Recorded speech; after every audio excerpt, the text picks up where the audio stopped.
actually tried, because we're based in Warsaw, which is on the other side of the Iron Curtain, and we had our own perspective on the Cold War and what came to mind when we thought about it.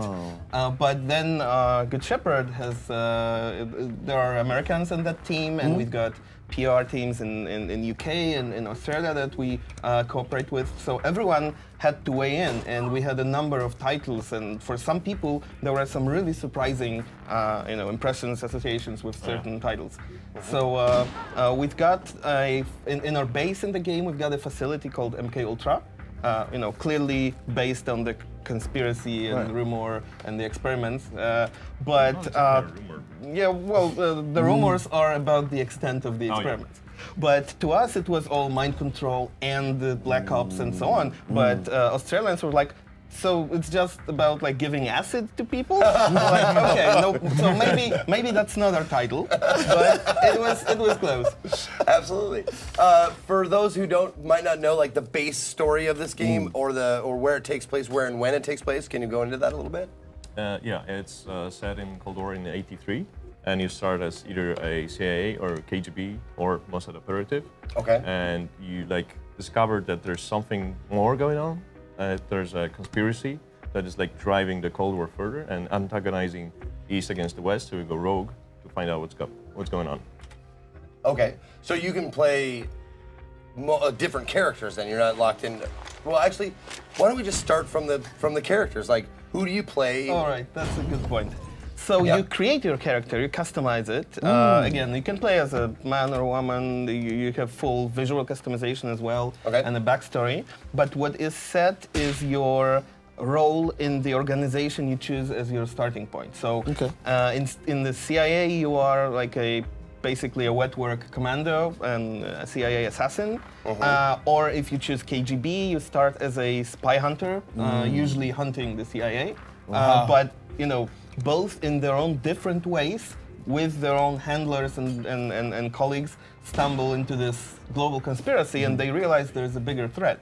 So the game is most definitely not East versus West. It's more about there is someone else behind the scenes pulling the strings, and you're trying to dismantle that. So that's instant replayability right there. You go either side, one to play through, and then another one on the next one. At some point, those are not completely fully different story campaigns. They do meet at some point, but you still are in touch with different handlers and contacts, and you do get more story as you play. Maybe Casper can tell you a little bit about the extended playthrough. The thing is, this being a conspiracy story, when you finish the game and you think you got to the bottom of it, you unlock extended playthrough, where you get to the actual bottom of it, which has extended story and some additional missions and so on.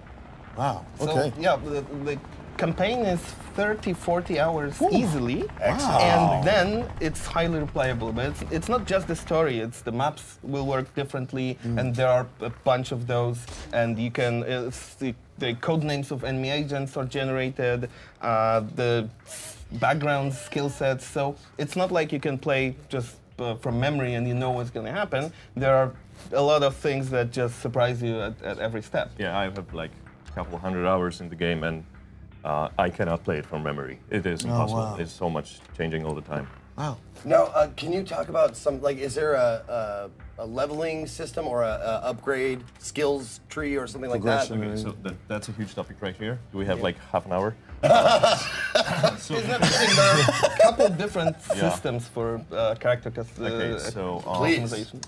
First of all, we don't have a class system because we figured that class systems usually boil down to certain builds of a class. You just go this ability, and you're basically done. So instead, we give the player some basic groundwork, some special skills, some background that the player builds on top of, and the basic set is random. So if you want to have your character perfect, to utilize this and have a synergy of the background and the trainings they get, every single character is built differently. Okay. So that's one thing. Another thing is that we didn't want to have a snowballing effect of failure, so that when you lose your best soldier or best agent, it doesn't really it doesn't push you to make a load game. Yeah, it doesn't cripple all your future missions. Okay. Because even the rookie agents can use the same weapons and the same armors and so on. They just have a more narrow array of options. Okay. Yeah? Another layer of character customization is the body engineering facility, where you can use the chemical compounds you find and discover and come up with to build like a super soldier. But so the trick is pumping people full of drugs and different shady chemicals. The trick is the compounds don't exactly work with each other freely. There's a lot of relationships between them. So there are side effects, many hours mutual exclusions between the So are you spending time discovering the relationships between these? Yeah.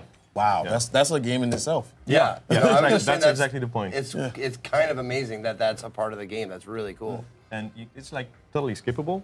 Like one of the Don't you dare skip it. Don't do it. You see how much joy he's getting? This is the one time you get to experiment and pump people full of drugs. All the time. No, it's a very sound philosophy to avoid forcing players into anything specific. Right. And Phantom Doctrine, finally, is a game big enough for us to actually put that fully into effect. Because our last game, Hard West, that was definitely much a smaller indie game. And here, we've got enough, I would say, flexibility that we can give players a lot of choice. They can experiment and do it differently, or they can just stick to one style if they like it. So most missions can be completed in stealth or in combat. You can do a lot of the investigating and connecting evidence by yourself, but if you don't want to, you can assign your agents to do it for you.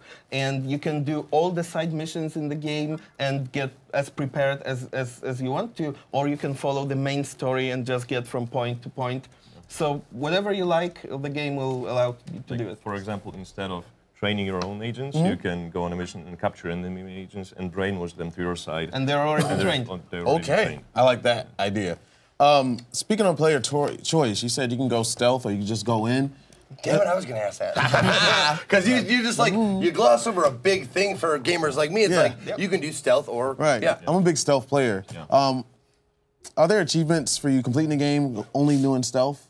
No. Okay. But the reason for that is we're heavy on achievements. We're achievement horse, basically.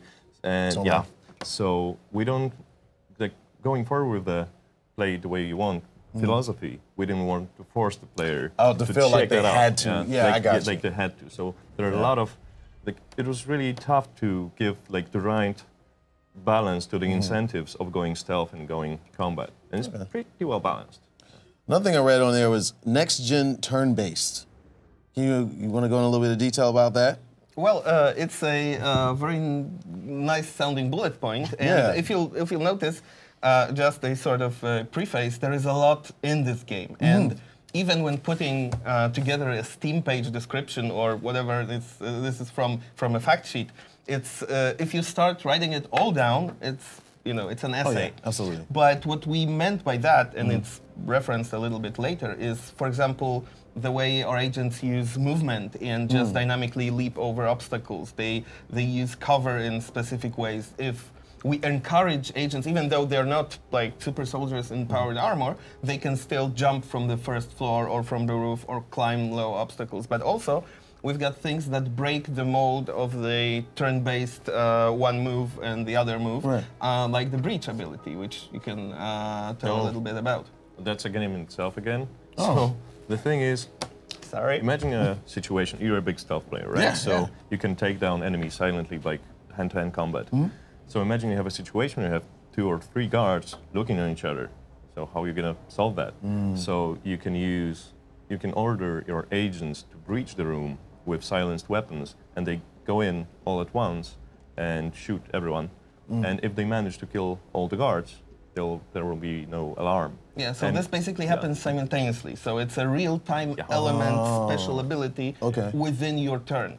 So all 3 or all 2 of your agents or 4, depending on who you have available, how many entrances there are, go in at the same time and they shoot at the same time. So one thing that happens is you have a chance of taking out the enemy at the same time. But the other cool thing is that if they are on Overwatch, the damage is spread between your agents. Because normally, you've got 2 guards in a turn-based game, 2 guards inside the room, and they're on Overwatch. You go in, your first agent can get 2 shots and die, and then the other guy goes in and maybe he'll make it. And in this case, all go in at the same time, so the damage is spread out, and no one ideally dies except the enemy, of course. Okay, it's like a good tactical point. Now, I'm gonna shift gears here, and I was just like, it had my attention. The conspiracy, the investigation board. That thing looks deep and amazing. Tell me about that. Okay,